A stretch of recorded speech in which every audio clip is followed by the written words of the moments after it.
आप नाथ अकाल पुरख वाहिगुरु आप नाथ है मालक है नाथी सब जा की जिस दी सारी सृष्टि जिहड़ी नाथी तो भाव नथी हुई है नथ पाई हुई है। अकाल पुरख दे हुक्म रूपी नथ विच सारे तुरे फिरदे हैं। सतगुरु महाराज सच्चे पातशाह इस करके फरमाउंदे ने कि जिस प्रकार जिथे भी जाना है नक नथ खसम हथ किरत धक्के दे जहां दाने तहां खाने नानका सच है। महाराज कहने सारी सृष्टि का मालक वो आप है, नाथ भी आप है, नथ भी उन्हें पाई हुई है। जिधर जी करे उधर ले जाता है, जिहड़ी जी करे जून च पा दिंदा है, जिहदा चित करे भला कर दिंदा है। तुसी काहदे नाथ हो? किन्नी क देर रहोगे दुनिया च? अखीर तुसी जे नहीं सी तां इत्थे की नहीं सी, तां भी इस तरह दुनिया चलदी सी। जदों तुसी नहीं होवोगे तां भी इस तरह काम चली जाना। तुसी है की चीज? सो कहण लगे महाराज जिहड़ा नाथ हुंदा है इहदी बड़ी कमाई हुंदी है, इहदे कोल रिद्धियां सिद्धियां आ जांदियां ने, शक्तियां आउंदियां ने। महाराज सच्चे पातशाह कहने नाम दे रस नालों सब चीज़ां थल्ले, नाम दे स्वाद तो सब चीज़ां थल्ले है। रिद्ध सिद्ध अवरा साध ये रिद्धियां सिद्धियां दा होर ही स्वाद है। अवरा सधारण व्यक्ति लिए इन्नी बड़ा, अवरा साध व्याकरण ते वेदांत वालियां लई अवरा दा अर्थ है अवर्ण। अवर्ण दा मतलब पड़दा। ये रिद्धियां सिद्धियां मन दे उत्ते पड़दा पा के नाम दे स्वाद तो वांझा करदियां इंसान नूं। ये रिद्ध सिद्ध सब मोह है। नाम ना बसै मन आए, मोह है। जदों नहीं शादी हुंदी उदों जीव आजाद हुंदा, फिर हौली हौली इस्त्री है। हुण कहण लग्या विआहिया गया हुण नहीं आ सकदा, हुण दो टाइम नहीं आ सकदा, हुण नौकरी हो गई, हुण बच्चे हो गए। बच्चों दे विच मोह है। हुण पाठ भी नहीं हुंदा है क्योंकि हुण बाल बच्चों के काम वध गए ने।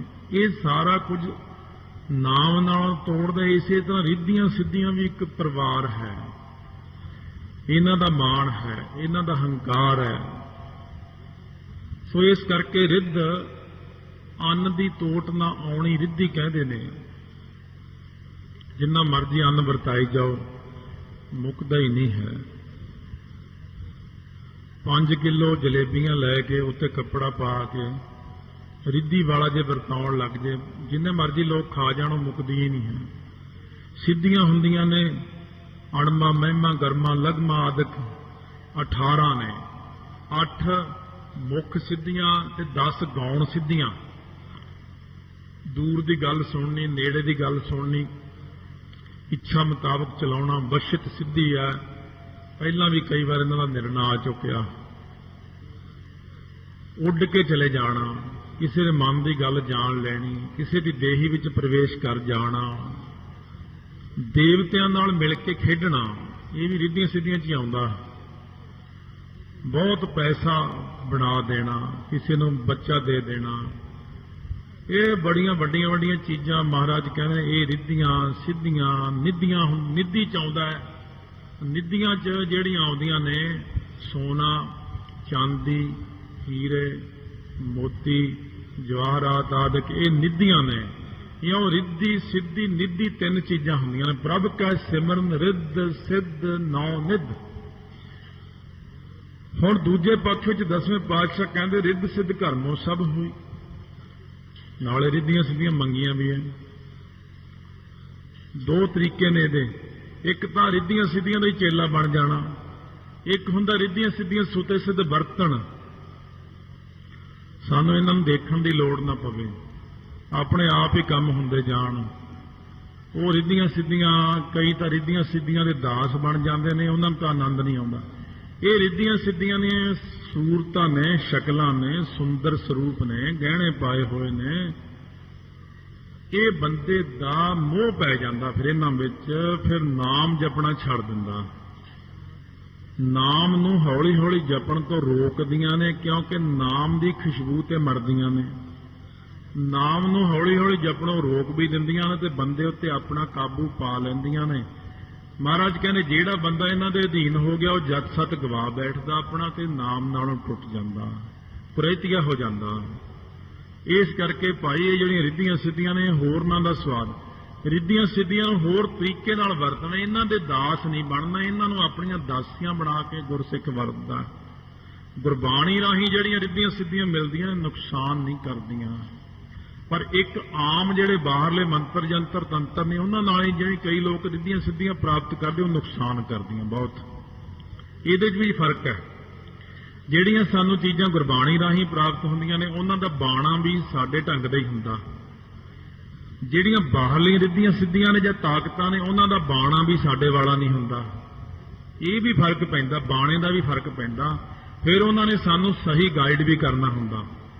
ਜੇ ਕੋਈ ਗੱਲ ਗਲਤ ਕਰਨ ਲੱਗੀਏ ਤਾਂ ਨਾਲ ਹੀ ਕਹਿ ਦਿੰਦੀਆਂ ਆਹ ਕੰਮ ਐ ਨਹੀਂ ਕਰਨਾ, ਗੁਰੂ ਨਾਨਕ ਸਾਹਿਬ ਦਾ ਹੁਕਮ ਨਹੀਂ, ਕਿਉਂਕਿ ਉਹ ਮਹਾਰਾਜ ਦੇ ਅਧੀਨ ਨੇ ਤੇ ਮਹਾਰਾਜ ਦੀਆਂ ਦਿੱਤੀਆਂ ਹੋਈਆਂ ਨੇ। ਕਿ ਜਿਹੜੀਆਂ ਗੁਰਬਾਣੀ ਤੋਂ ਬਾਹਰ ਹੋ ਕੇ ਲੋਕ ਪ੍ਰਾਪਤ ਕਰਦੇ ਸ਼ਕਤੀਆਂ ਉਹ ਸਾਨੂੰ ਥੋੜਾ ਜਿਹਾ ਪਰੇਸ਼ਾਨ ਕਰਕੇ ਨਰਕਾਂ ਵੱਲ ਨੂੰ ਜ਼ਿਆਦਾ ਲੈ ਜਾਂਦੇ। ਸੋ ਸਤਿਗੁਰੂ ਮਹਾਰਾਜ ਸੱਚੇ ਪਾਤਸ਼ਾਹ ਕਹਿੰਦੇ ਸਾਡੇ ਕੋਲ, ਕਹਿੰਦੇ ਜੀ ਸਾਡੇ ਕੋਲ ਕੰਮ ਵਾਸਤੇ ਵੀ ਬੰਦੇ ਨੇ, ਸਾਰਾ ਕਾਰਜ ਕਰਦੇ ਨੇ ਇਹ। ਸਤਿਗੁਰੂ ਕਹਿੰਦੇ ਸਾਡੇ ਕੋਲ ਤਾਂ ਇੱਕ ਸੰਜੋਗ ਹੈ, ਵਿਜੋਗ ਹੈ, ਦੋ ਕਾਰ ਚਲਾਵਾ ਹੈ। ਜਿਹੜਾ ਸੰਜੋਗ ਵਸ ਆਉਣਾ, ਵਿਜੋਗ ਵਸ ਜਾਣਾ, ਦੁਨੀਆ ਵਿੱਚੋਂ ਸੰਜੋਗ ਵਸ ਪ੍ਰਾਪਤੀ ਹੋਣੀ ਕਿਸੇ ਪਦਾਰਥ ਦੀ ਤੇ ਵਿਜੋਗ ਵਸ ਉਹਦੇ ਵਿਛੜ ਜਾਣਾ। ਇਹ ਸੰਜੋਗ ਵਿਜੋਗ ਸਾਰੀ ਸ੍ਰਿਸ਼ਟੀ ਦੀ ਕਾਰ ਚਲਾਉਂਦੇ ਨੇ। ਸੰਜੋਗਾਂ ਕਰਕੇ ਆਪਾਂ ਇਕੱਠੇ ਹੁੰਦੇ ਹਾਂ, ਵਿਜੋਗਾਂ ਕਰਕੇ ਆਪਾਂ ਵਿਛੜ ਜਾਂਦੇ ਹਾਂ।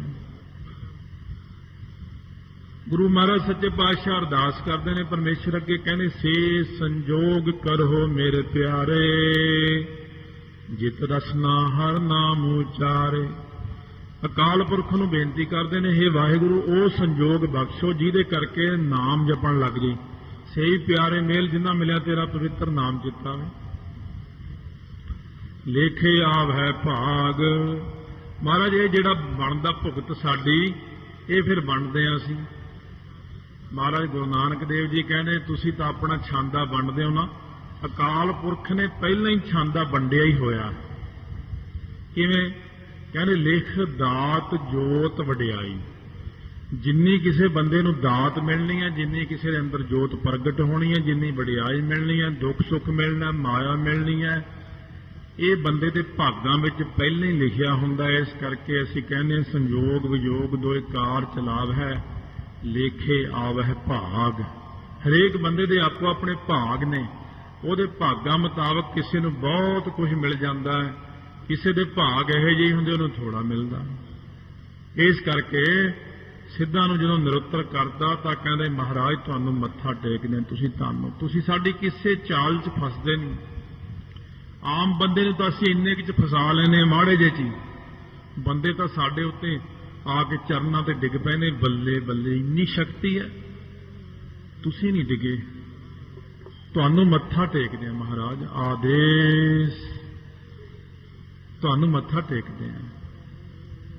ਗੁਰੂ ਨਾਨਕ ਦੇਵ ਮਹਾਰਾਜ ਕਹਿੰਦੇ ਮੈਨੂੰ ਕਾਹਦਾ ਮੱਥਾ ਟੇਕਣਾ, ਤਿਸ ਆਦੇਸ਼, ਤਿਸ ਅਕਾਲ ਪੁਰਖ ਨੂੰ ਮੱਥਾ ਟੇਕੋ। ਮੈਨੂੰ ਕਾਹਦਾ ਮੱਥਾ ਟੇਕਣਾ, ਸਰੀਰ ਨੂੰ ਕੀ ਮੱਥਾ ਟੇਕਣਾ?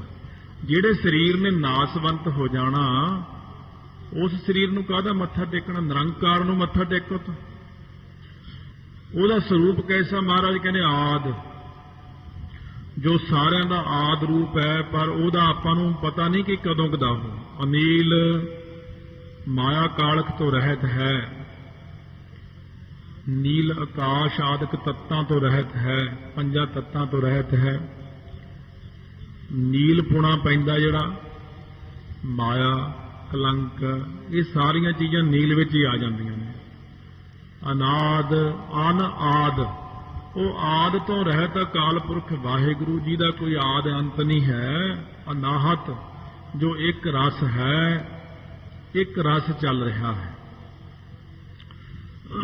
ਜਿਹੜੀ ਕਾਰ, ਜਿਹੜੀ ਉੱਪਰ ਕਾਰ ਹੈ ਉਹਦਾ ਮਤਲਬ ਹੀ ਅਨਾਹਤ ਹੀ ਹੈ। ਇੱਕ ਰਸ ਲਗਾਤਾਰ ਰਹਿਣ ਵਾਲਾ, ਸਾਰਿਆਂ ਕਾਲਾਂ ਦੇ ਵਿੱਚ ਆਦ ਸੱਚ, ਜੁਗਾਦ ਸੱਚ, ਹੈ ਵੀ ਸੱਚ, ਨਾਨਕ ਹੋਸੀ ਵੀ ਸੱਚ, ਜੁਗ ਜੁਗ ਏਕੋ ਵੇਸ। ਜੁਗਾਂ ਜੁਗੰਤਰਾਂ ਵਿੱਚ ਜਿਸ ਅਕਾਲ ਪੁਰਖ ਦਾ ਇੱਕੋ ਹੀ ਵੇਸ ਰਹਿੰਦਾ ਹੈ, ਉਹ ਬਦਲਦਾ ਨਹੀਂ ਹੈ। ਸਾਹਿਬ ਮੇਰਾ ਨੀਤ ਨਵਾਂ, ਸਦਾ ਸਦਾ ਦਾਤਾਰ, ਉਹ ਸਦਾ ਇੱਕ ਜੈਸਾ ਹੀ ਹੈ, ਕਦੇ ਨਾ ਘਟਦਾ ਹੈ, ਨਾ बढ़ਦਾ ਹੈ, ਨਾ ਜੰਮਦਾ ਹੈ, ਨਾ ਮਰਦਾ ਹੈ, ਜਿਹਦੇ ਵਿੱਚ ਕੋਈ ਵਿਕਾਰ ਹੀ ਨਹੀਂ ਹੈ। ਸਦਾ ਇੱਕ ਜੈਸਾ ਜੋ ਰਹੇ, ਸਤ ਚੇਤਨ ਆਨੰਦ ਸਰੂਪ ਹੈ, ਜੋ ਉਹਨੂੰ ਕਹਿੰਦੇ ਨੇ ਵਾਹਿਗੁਰੂ। ਉਹ ਅਕਾਲ ਪੁਰਖ ਵਾਹਿਗੁਰੂ ਹੈ। ਇਸ ਪ੍ਰਕਾਰ ਮਹਾਰਾਜ ਜੀ ਨੇ ਸਿੱਧਾਂ ਨੂੰ ਨਿਰੁੱਤਰ ਕਰ ਦਿੱਤਾ ਇਸ ਪੌੜੀ ਦੇ ਵਿੱਚ। ਤੋਂ ਅੱਗੇ ਜਾ ਕੇ ਸ੍ਰਿਸ਼ਟੀ ਦਾ ਪੁੱਛਣਗੇ ਕਿਵੇਂ ਬਣੀ, ਕਿੱਥੋਂ ਬਣੀ, ਉਹ ਮਹਾਰਾਜ ਜੀ ਫਿਰ ਕਿਰਪਾ ਕਰ ਦੇਣਗੇ। तो महाराज कहने जिस परमेश्वर का ऐसा स्वरूप है, आदेश तिसै आदेश, आद अनील अनाद अनाहत, जुग जुग एको वेस, वाहे गुरु।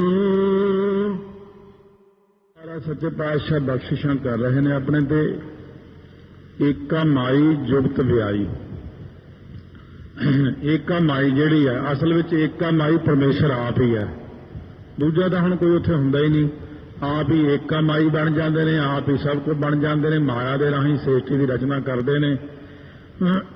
एका माई जिहड़ी है, एक माया जुगत व्याई। सो जदों परमेश्वर नाल माया का कल्पत दातम संबंध हुंदा है,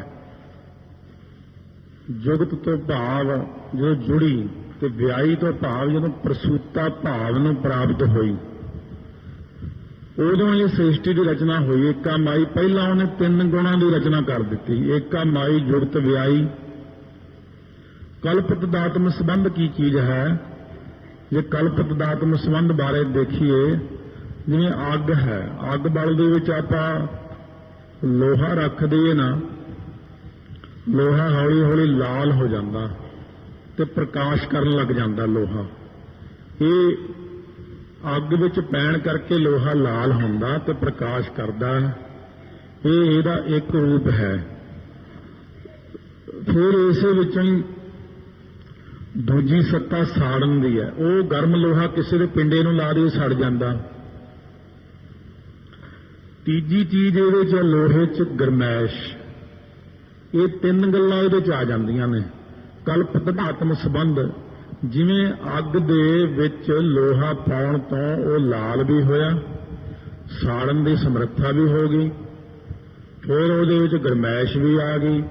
पर जे उस लोहे नूं अग विचों कढ के आपां बाहर रख दईए, घंटे 2 घंटे बाद 3 घंटे बाद बिल्कुल ठंडा होकर अपने वापस उस रूप विच ही आ जांदा।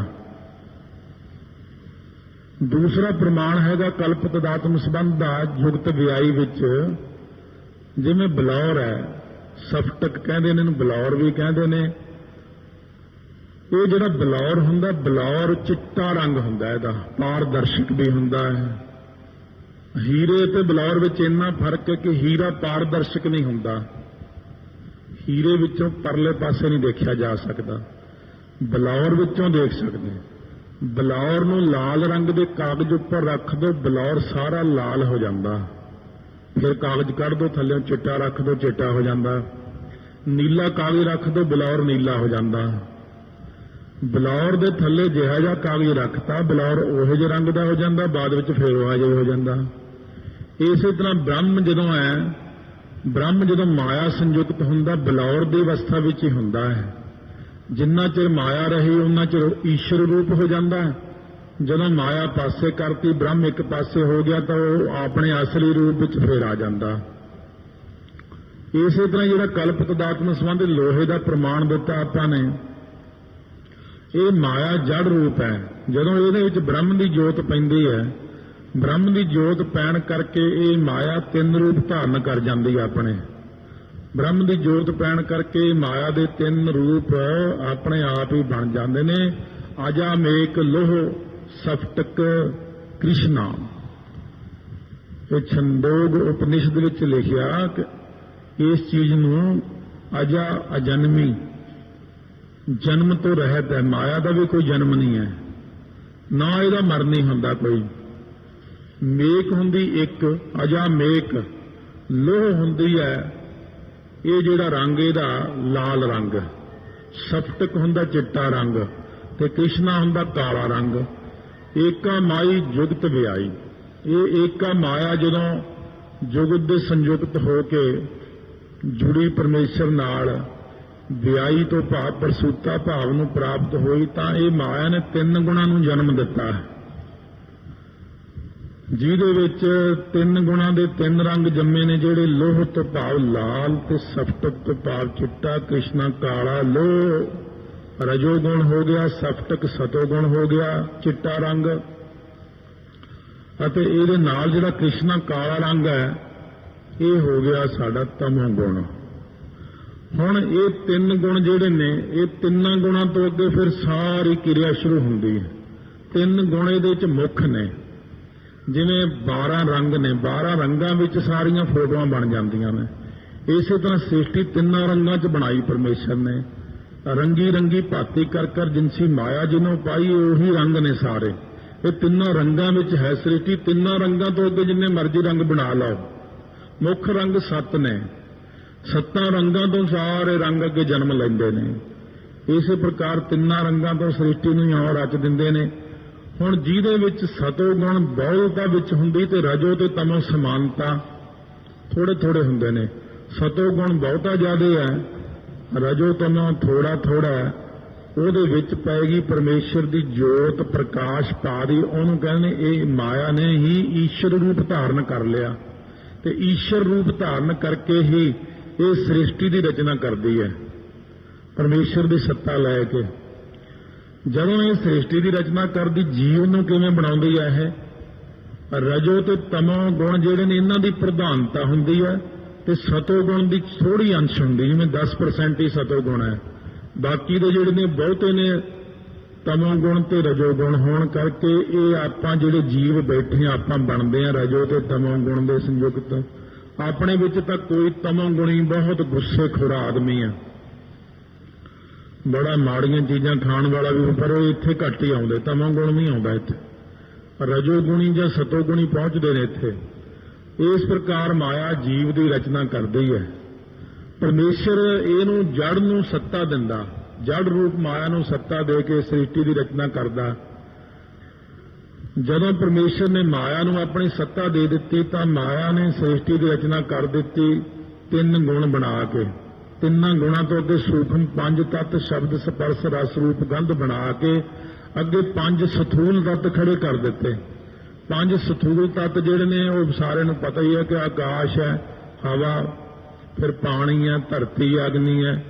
ਇਹ 5 ਸਥੂਲ ਤੱਤਾਂ ਤੋਂ ਫਿਰ ਗੁੰਨ ਕੇ ਮਿੱਟੀ 25 ਪ੍ਰਕਿਰਤੀਆਂ ਬਣਾ ਕੇ ਆਪਾਂ ਨੂੰ ਬਣਾਤਾ ਪਰਮੇਸ਼ਰ ਨੇ। ਤੇ ਇਸ ਤਰ੍ਹਾਂ ਮਾਇਆ ਦੇ ਰਾਹੀਂ ਏਕਾ ਮਾਈ ਜੁਗਤ ਵਿਆਈ, ਇਹ ਜਿਹੜੇ ਨੇ ਪਹਿਲਾਂ 3 ਗੁਣ ਬਣਾਏ ਨੇ ਪਰਮੇਸ਼ਰ ਨੇ। 3 ਗੁਣਾਂ ਤੋਂ ਅੱਗੇ ਸ੍ਰਿਸ਼ਟੀ ਦੀ ਰਚਨਾ। ਜਦੋਂ ਪਰਮੇਸ਼ਰ ਜੀ ਕੀ ਕਰਦੇ ਨੇ, ਸ੍ਰਿਸ਼ਟੀ ਨੂੰ ਬਣਾਉਣਾ ਹੋਵੇ, ਜਦੋਂ ਪਰਮੇਸ਼ਰ ਦਾ ਫੁਰਨਾ ਹੋ ਗਿਆ ਬਣਾਉਣਾ ਹੈ, ਤਾਂ ਆਪਣਾ ਪ੍ਰਤੀਬਿੰਬ ਮਾਇਆ ਵਿੱਚ ਪਾ ਦਿੰਦੇ ਨੇ ਤੇ ਸ੍ਰਿਸ਼ਟੀ ਬਣ ਜਾਂਦੀ। ਜਦੋਂ ਫੁਰਨਾ ਹੋ ਕੇ ਨਹੀਂ ਬਣਾਉਣਾ, ਪ੍ਰਤੀਬਿੰਬ ਖਿੱਚ ਲੈਂਦੇ ਨੇ, ਮਾਇਆ ਜੜ ਹੋ ਕੇ ਖਤਮ ਹੋ ਜਾਂਦੀ ਹੈ। ਜਿਵੇਂ ਪਹਿਲਾਂ ਵੀ ਪ੍ਰਮਾਣ ਦਿੱਤਾ ਸੀ ਕਿ ਜੇ ਤਾਂ ਆਪਾਂ ਸਾਰੀ ਦੁਨੀਆ ਦੇਖਣੀ ਆ ਤਾਂ ਅੱਖਾਂ ਖੋਲ ਲਓ, ਸਾਰੀ ਦੁਨੀਆ ਛਿੰਚ ਦੇਖ ਲਓ। ਨਹੀਂ ਦੇਖਣੀ ਤਾਂ ਆਪਣੀ ਅੱਖਾਂ ਬੰਦ ਕਰਕੇ ਸੌਂ ਜਾਓ, ਫਿਰ ਕੁਝ ਵੀ ਨਹੀਂ ਦਿਖਦਾ। ਹੁਣ ਤਾਂ ਆਪਾਂ ਨੂੰ ਦਿਨ ਵੀ ਦਿਖਦਾ, ਅੱਖਾਂ ਖੋਲਣ ਨਾਲ ਧੁੱਪ ਵੀ ਦਿਖਦੀ ਹੈ। ਜੇ ਸੌਂ ਜਾਓ ਫਿਰ ਧੁੱਪ ਵੀ ਨਹੀਂ ਦਿਖਦੀ, ਚਾਨਣ ਵੀ ਨਹੀਂ ਦਿਖਦਾ, ਕੋਈ ਬੰਦਾ ਵੀ ਨਹੀਂ ਦਿਖਦਾ, ਸਭ ਕੁਝ ਖਤਮ ਹੋ ਜਾਂਦਾ। ਇਸੇ ਤਰ੍ਹਾਂ ਹੀ ਜਦੋਂ ਸ੍ਰਿਸ਼ਟੀ ਦੀ ਰਚਨਾ ਕਰਦੇ ਨੇ ਪਰਮੇਸ਼ਰ, ਤਾਂ ਅੱਖਾਂ ਖੋਲਣ ਦੀ ਨਿਆਈ ਮਾਇਆ ਦੇ ਉੱਤੇ ਪ੍ਰਕਾਸ਼ ਪਾ ਦਿੰਦੇ ਨੇ, ਸਾਰੀ ਸ੍ਰਿਸ਼ਟੀ ਬਣ ਜਾਂਦੀ। ਜਦੋਂ ਕਹਿੰਦੇ ਮੈਂ ਹੁਣ ਇੱਕ ਰੂਪ ਹੋ ਜਾਵਾਂ, ਤਾਂ ਆਪਣੀਆਂ ਅੱਖਾਂ ਬੰਦ ਕਰਕੇ ਆਪਣੇ ਸਵੈ ਰੂਪ ਵਿੱਚ ਅੰਦਰ ਨੂੰ ਲੀਨ ਹੋ ਜਾਂਦੇ ਨੇ। ਪਰ ਇੰਨਾ ਕੀ ਫਰਕ ਹੈ, ਜਦੋਂ ਆਪਣੇ ਸਵੈ ਰੂਪ ਵਿੱਚ ਅੰਦਰ ਨੂੰ ਲੀਨ ਹੁੰਦੇ ਨੇ ਤਾਂ ਸ੍ਰਿਸ਼ਟੀ ਵੀ ਨਾਲ ਹੀ ਖਤਮ ਹੋ ਜਾਂਦੀ ਹੈ।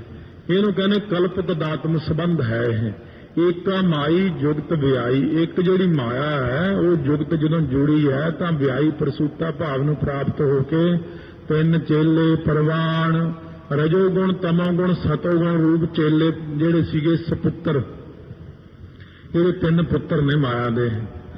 ਅੱਗੇ ਮਾਇਆ ਨੇ ਇਹਨਾਂ ਤਿੰਨਾਂ ਨੂੰ ਫੇਰ ਕਿਸ ਪ੍ਰਕਾਰ ਬਣਾਇਆ? ਰਜੋਗੁਣ ਤੋਂ ਜਿਹੜਾ ਹੈ ਇਹ ਬ੍ਰਹਮਾ ਨੂੰ ਜਨਮ ਦਿੱਤਾ, ਸ੍ਰਿਸ਼ਟੀ ਨੂੰ ਬਣਾਉਣਾ ਜੋ ਹੈ। ਹੁਣ ਸ੍ਰਿਸ਼ਟੀ ਦੀ ਪਾਲਣਾ ਵੀ ਕਰਨੀ ਹੈ, ਤਾਂ ਫਿਰ ਜਾ ਕੇ ਸਤੋਗੁਣ ਤੋਂ ਵਿਸ਼ਨੂੰ ਨੂੰ ਪੈਦਾ ਕੀਤਾ। ਤੇ ਲੋ ਕਿੰਨਾ ਥੱਲੇ ਆ ਜਾਂਦੇ ਨੇ। ਮਾਇਆ ਤੋਂ ਥੱਲੇ ਤਿੰਨ ਗੁਣ ਬਣੇ, ਤਿੰਨਾਂ ਗੁਣਾਂ ਤੋਂ ਦੇ ਤਿੰਨ ਦੇਵਤੇ ਬਣਦੇ ਨੇ, ਉਹਨਾਂ ਨੂੰ ਜਨਮ ਦੇ ਦਿੰਦੀ ਹੈ। ਫਿਰ ਅੱਗੇ ਸ੍ਰਿਸ਼ਟੀ ਹੁਣ ਵੱਧਦੀ ਗਈ, ਇਹ ਤਾਂ ਬੁੱਢੇ ਹੋ ਚਲੇ, ਮਾਰਨੇ ਵੀ ਨਾ। ਤਮੋ ਗੁਣ ਚ ਸ਼ਿਵ ਜੀ ਨੂੰ ਪੈਦਾ ਕਰ ਦਿੱਤਾ। ਚੱਲ ਵੀ ਸ੍ਰਿਸ਼ਟੀ ਦੀ ਖਾਤਮਾ ਤੂੰ ਕਰਨਾ ਜਾ ਕੇ। ਸੋ ਇਸ ਪ੍ਰਕਾਰ ਮਹਾਰਾਜ ਕਹਿੰਦੇ ਤਿੰਨ ਚੇਲੇ ਪ੍ਰਵਾਨ। ਇਹ ਤਿੰਨ ਚੇਲੇ ਦਾ ਭਾਵ ਤਿੰਨ ਪੁੱਤਰ ਬਣ ਗਏ ਮਾਇਆ ਦੇ, ਤੇ ਮਾਇਆ ਇਹਨਾਂ ਰਾਹੀਂ ਸਾਰਾ ਆਪਣਾ ਕਰਮ ਕਰਦੀ ਹੈ, ਸ੍ਰਿਸ਼ਟੀ ਦੀ ਰਚਨਾ ਕਰਦੀ ਹੈ। ਤਾਂ ਮਹਾਰਾਜ ਜੀ ਆਪਾਂ ਨੂੰ ਸਮਝਾਉਂਦਿਆਂ ਹੋਇਆਂ ਸਿੱਧਾਂ ਨੂੰ ਕਹਿੰਦੇ ਨੇ, ਨਾਲ ਆਪਾਂ ਨੂੰ ਵੀ ਸਮਝਾਈ ਜਾਂਦੇ ਨੇ ਕਿ ਇਹਨਾਂ ਵਿੱਚੋਂ ਇੱਕ ਸੰਸਾਰੀ ਜਿਹੜਾ ਸੰਸਾਰ ਦੀ ਪਾਲਣਾ ਕਰਦਾ ਹੈ ਵਿਸ਼ਨੂੰ ਜੀ ਬਣਾ, ਤੇ ਇੱਕ ਭੰਡਾਰੀ ਜਿਹੜਾ ਭੰਡਾਰੇ ਵਰਤਾਉਂਦਾ। ਸੰਸਾਰੀ ਜਿਹੜਾ ਬ੍ਰਹਮਾ ਹੈ ਸ੍ਰਿਸ਼ਟੀ ਦੀ ਰਚਨਾ ਕਰਨ ਵਾਲਾ, ਭੰਡਾਰੀ ਜਿਹੜਾ ਵਿਸ਼ਨੂੰ ਹੈ ਭੰਡਾਰਾ ਵਰਤਾਉਣ ਵਾਲਾ। ਇੱਕ ਲਾਏ ਦੀਵਾਨ, ਇੱਕ ਕਚਹਿਰੀ ਲਾ ਕੇ ਬੈਠਦਾ, ਅਥਵਾ ਲਾਏ ਲੈਤਾ ਹੁੰਦੀ ਸਮਾਪਤੀ ਕਰਨ ਦੀ, ਨਾਸ਼ ਕਰਨ ਦੀ ਆਦਤ ਹੈ ਜਿਹਨੂੰ, ਜਿਹੜਾ ਸਾਰੀ ਸ੍ਰਿਸ਼ਟੀ ਦਾ ਨਾਸ਼ ਹੀ ਕਰਦਾ। ਜਦੋਂ ਵਾਹਿਗੁਰੂ ਦਾ ਹੁਕਮ ਹੋ ਗਿਆ ਵੀ ਸ਼ਿਵ ਜੀ ਹੁਣ ਆਪਾਂ ਨੂੰ ਆ ਦੁਨੀਆ ਦੀ ਲੋੜ ਨਹੀਂ ਹੈ, ਅੱਛਾ ਜੀ, ਉਸੇ ਟਾਈਮ ਹੀ ਖਤਮ ਕਰ ਦੇਣੀ ਹੈ, ਸਕਿੰਟ ਵੀ ਨਹੀਂ ਲਾਉਣਾ। ਫਿਰ ਰਿਐਕਟਰ ਪੈਮਾਨੇ ਤੇ ਜਿਹੜਾ ਭੁਚਾਲ ਆਉਣਾ 11-12 ਤੇ ਹੁੰਦਾ। ਫਿਰ ਉਹ ਜਦੋਂ ਸ੍ਰਿਸ਼ਟੀ ਦੀ ਖਾਤਮਾ ਕਰਦਾ, ਆਮ ਤਾਂ ਆਪਣੇ 6, 7, 8 ਤੇ ਹੀ ਆਉਂਦਾ ਜ਼ਿਆਦਾ। ਜਦੋਂ ਸਾਰੀ ਸ੍ਰਿਸ਼ਟੀ ਨੂੰ ਮੁਕਾਉਣਾ ਉਦੋਂ 11-12 ਤੇ ਫਿਰ ਚਲਾ ਜਾਂਦਾ ਇਹ ਡਿਗਰੀ। ਫਿਰ ਸਾਰੀ ਗੁੰਨ ਕੇ ਰੱਖਦਾ ਆਟੇ ਵਾਂਗੂ, ਪਹਾੜ ਵੀ ਇੱਕੋ ਜਿਹੇ ਕਰ ਦਿੰਦੇ, ਸਮੁੰਦਰ ਵੀ ਇੱਕੋ ਜਿਹੇ ਕਰ ਦਿੰਦੇ ਨੇ, ਪੂਰੀ ਸ੍ਰਿਸ਼ਟੀ ਦਾ ਖਾਤਮਾ ਹੀ ਕਰ ਛੱਡਦੇ ਆ। ਜਦੋਂ ਬਹੁਤੀ ਦੁਨੀਆ ਦੇਖ ਲੈਣ ਵੀ ਬਹੁਤੀ ਵਿਗੜ ਗਈ, ਹੁਣ ਧਰਮ ਤੋਂ ਬੇਮੁਖ ਹੋ ਗਏ, ਹੁਣ ਲੋਕ ਨਾਸਤਕ ਜ਼ਿਆਦਾ ਹੋ ਗਏ। ਇੱਕ ਵਾਰ ਇਸ ਤਰ੍ਹਾਂ ਕੀਤਾ ਵੀ ਸੀ ਇਹਨਾਂ ਨੇ, ਸਾਰਿਆਂ ਨੇ ਸਲਾਹ ਕੀਤੀ ਵੀ ਸ੍ਰਿਸ਼ਟੀ ਤਾਂ ਬਹੁਤ ਜ਼ਿਆਦਾ ਵਿਗੜ ਚੁੱਕੀ ਹੈ, ਇਹਨਾਂ ਸਾਰਿਆਂ ਨੂੰ ਕੀ ਕਰੀਏ, ਕੋਈ ਚੰਗਾ ਬੰਦਾ ਹੈ ਹੀ ਨਹੀਂ। ਸਲਾਹ ਕਰਕੇ ਜਾ ਕੇ ਜਾਂ ਸ਼ਿਵ ਜੀ ਕੋਲ ਇਕੱਠੇ ਹੋ ਗਏ, ਕਹਿੰਦੇ ਤੁਸੀਂ ਇਹ ਸਲਾਹ ਦਿਓ ਹੁਣ ਕੀ ਕਰੀਏ। ਸ਼ਿਵ ਜੀ ਕਹਿੰਦੇ ਸੌਖਾ ਹੀ ਕੰਮ ਹੈ, ਮੈਂ ਤੁਹਾਨੂੰ ਇਹ ਸਲਾਹ ਦਿੰਦਾ। ਬ੍ਰਹਮਾ ਨੂੰ ਕਹਿੰਦੇ ਸ੍ਰਿਸ਼ਟੀ ਦੁਬਾਰਾ ਰਚ ਲਓ, ਇਹ ਜਿਹੜੇ ਵਿਗੜ ਗਏ ਨਾ ਲੋਕ, ਇਹ ਨਹੀਂ ਹੁਣ ਸੁਧਰ ਸਕਦੇ। ਕਹਿੰਦੇ ਕੀ ਕਰੀਏ? ਕਹਿੰਦੇ ਮੈਂ 2-3 ਮਿੰਟ ਇਹਨੂੰ ਥੱਲੇ ਪਾਣੀ 'ਚ ਡੋਬਾ ਦੇ ਦਿੰਦਾ ਧਰਤੀ ਨੂੰ, ਆ ਜਿੰਨੀ ਕੁ ਧਰਤੀ ਬਾਕੀ ਬਚੀ ਹੋਈ ਹੈ ਨਾ ਪਾਣੀ ਤੋਂ, ਕਹਿੰਦੇ ਮੈਂ ਸਾਰੀ ਨੂੰ ਪਾਣੀ 'ਚ ਡੋਬਾ ਦੇ ਦਿੰਦਾ, 2-4 ਮਿੰਟ ਲੱਗਣੇ ਆ, ਸਾਰੇ ਉੱਡ ਜਾਣਗੇ। ਪੂਰੀ ਸ੍ਰਿਸ਼ਟੀ ਨੂੰ ਖਤਮ ਕਰ ਦਿੰਦੇ ਆਪਾਂ, ਖਤਮ ਕਰਕੇ ਦੁਬਾਰਾ ਸਾਰੀ ਬਣਾ ਦਿੰਦੇ ਆ। ਇਹ ਨਵੇਂ ਸਿਰੇ ਤੋਂ ਸ੍ਰਿਸ਼ਟੀ ਦੀ ਸਾਜਨਾ ਕਰਾਂਗੇ ਤਾਂ ਲੋਕ ਧਰਮੀ ਬਣਨਗੇ। ਇਹ ਜਿਹੜੇ ਵਿਗੜ ਚੁੱਕੇ ਨੇ ਇਹਨਾਂ ਦੀ ਖਾਤਮਾ ਹੀ ਕਰਨਾ ਚੰਗਾ। ਇਸ ਕਰਕੇ ਸ਼ਿਵ ਜੀ ਨੂੰ ਹੁਕਮ ਅਕਾਲ ਪੁਰਖ ਦਾ ਹੀ ਹੁੰਦਾ ਕਿ ਸ੍ਰਿਸ਼ਟੀ ਦਾ ਖਾਤਮਾ ਕਰ ਦਿਓ, ਫਿਰ ਉਹ ਨਾਲੋਂ ਨਾਲ ਹੀ ਖਾਤਮਾ ਕਰ ਦਿੰਦੇ ਨੇ। ਪਰ ਕਹਿੰਦੇ ਨੇ ਇਹ ਤਿੰਨੇ ਆਪਣੀ ਮਰਜ਼ੀ ਨਹੀਂ ਕਰ ਸਕਦੇ। ਜੇ ਉਹ ਤਿਸ ਭਾਵ ਹੈ, ਤਿਸ ਦੇ ਸੱਸੇ ਨੂੰ ਔਂਕੜ, ਜਿਵੇਂ ਤਿਸ ਵਾਹਿਗੁਰੂ ਨੂੰ ਭਾਉਂਦਾ, ਤਿਵੈ ਚਲਾਵੈ, ਉਵੇਂ ਮਾਇਆ ਨੂੰ, ਤਿੰਨਾਂ ਗੁਣਾਂ ਨੂੰ, ਤਿੰਨਾਂ ਦੇਵਤਿਆਂ ਨੂੰ, ਪੂਰੀ ਸ੍ਰਿਸ਼ਟੀ ਨੂੰ ਇਹਨਾਂ ਦੇ ਰਾਹੀਂ ਚਲਾਉਂਦਾ। ਕਿਉਂਕਿ ਸਾਰੀਆਂ ਚੀਜ਼ਾਂ ਦਾ ਵਿਸਥਾਰ ਥੱਲੇ ਜਿੰਨਾ ਮਰਜ਼ੀ ਕਰੀ ਜਾਈਏ, ਇਹਨਾਂ ਦੀ ਪ੍ਰਧਾਨ ਜਿਹੜੀ ਉਹ ਮਾਇਆ ਹੈ। ਮੁੱਖ ਰੂਪ ਦੇ ਵਿੱਚ ਮਾਇਆ ਦੇ ਅਧੀਨ 3 ਗੁਣ ਨੇ, ਉਹਦੇ ਅਧੀਨ ਹੀ ਆ ਬ੍ਰਹਮਾ ਵਿਸ਼ਨੂੰ ਮਹੇਸ਼ ਨੇ, ਉਹਦੇ ਅਧੀਨ ਹੀ 5 ਤੱਤ ਨੇ, ਉਹਦੇ ਅਧੀਨ ਹੀ ਕਾਮ ਕ੍ਰੋਧ ਨੇ, ਉਹਦੇ ਅਧੀਨ ਸਾਰਾ ਕੁਝ ਹੈ ਜਿਹਨੂੰ ਕੁਦਰਤ ਕਹਿੰਦੇ ਆਪਾਂ।